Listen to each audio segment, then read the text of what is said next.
Well, if anything, this may end up making me like the first Omen more.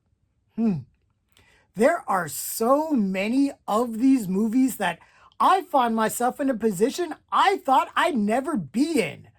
I am praying to God that Hollywood stops. Here are my immediate thoughts on The Exorcism.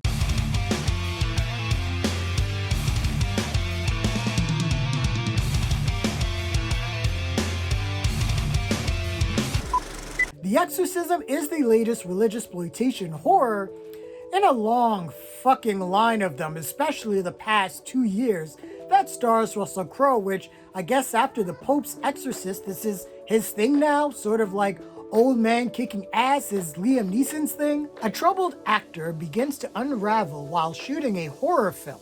His estranged daughter wonders if he's slipping back into his past addictions or if there's something more sinister at play.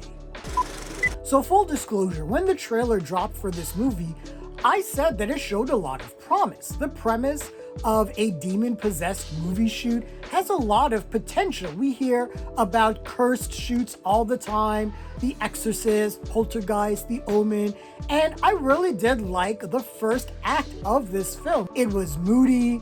I liked the meta nature of them remaking The Exorcist without actually saying the title of the movie by name, but come on! And I even like the meta nature of Russell Crowe playing an actor, playing a priest, since we did just see him in The Pope's Exorcist. But that was the first act. So let's talk about the performances first. Russell Crowe, for me, was the strongest part of the movie. He plays this actor that has some mental issues, some past addiction issues, and he's estranged with his daughter.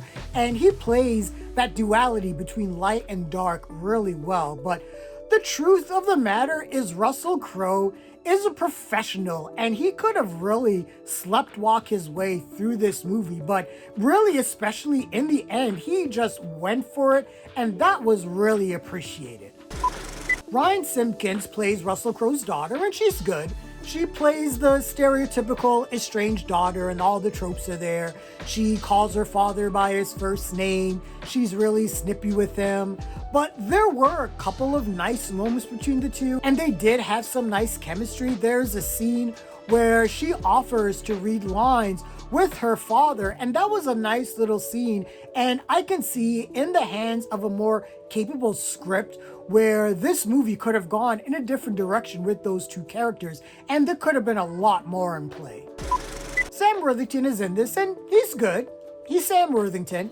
To be perfectly honest, with the exception of one scene, he really doesn't make that much of an impact in the movie.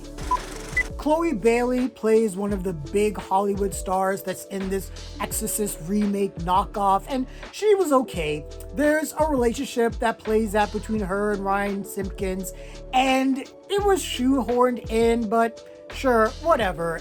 I thought she was okay in the role. Adam Goldberg is in this, and he plays sort of a self-indulgent auteur director of this Exorcist movie. I think he's trying to pull off his own version of William Friedkin. It doesn't really work for me, but hey, that's just the way this movie is. Who I didn't expect to see in this movie was goddamn Niles Crane himself, David Hyde Pierce, who plays a priest, a consultant on the movie. And he, along with Russell Crowe, is the other performance that I really liked. And he actually brought a little bit of a gravitas to the movie, and the scenes with him and Russell Crowe were really good. So much so that I wished I was watching them in another, better movie. But they are not, and The Exorcism falls into the same pitfalls of the normal Religiousploitation fare down to The Exorcism seed. And you want to talk about a movie title that shortchanges its audience?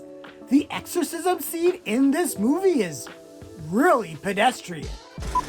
There is one thing I will give this movie credit for, and that is the set and production design of the house that is used to shoot this Exorcist remake. It's a house that's basically cut in half so you can see through all the rooms. It reminded me of the doll houses in Hereditary that Toni Collette would play with, or the house setup in the horror movie The Entity with Barbara Hershey, with all the paranormal scientists trying to capture the ghost in it. That was something I really like, and honestly I wish they did a lot more with it.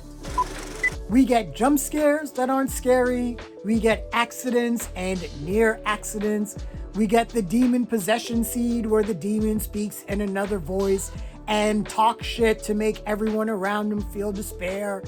Basically everything The Exorcist did better. The film tries to tack on some message about forgiveness, but honestly, it sort of rings hollow, especially when you think about the actions one character makes in this movie. Don't think forgiveness works like that. And honestly, if you're not going to go all out on the demon-possessed set, what are we doing here? Overall, The Exorcism is just another bland Religiousploitation movie that started out with some promise, then fell off a cliff once that first act ended and we got all the familiar tropes of priests, possession, and crucifixes. I would have been down for this movie if it actually stayed on the movie set instead of 2 chapter cards, which that's another weird movie trend that's going on right now. Everyone wants their movie to be like a book, which only works if there's a reason to have those chapter title cards. Otherwise, it's a waste of time. Much like this movie.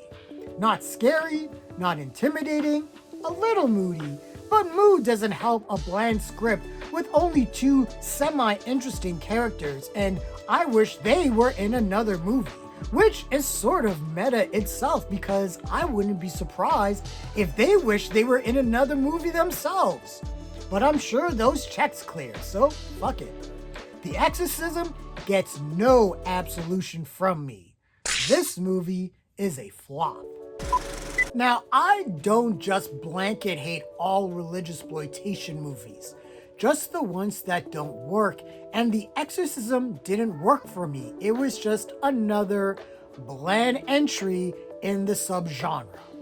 Oh well, bring on the front room. What did you think of The Exorcism?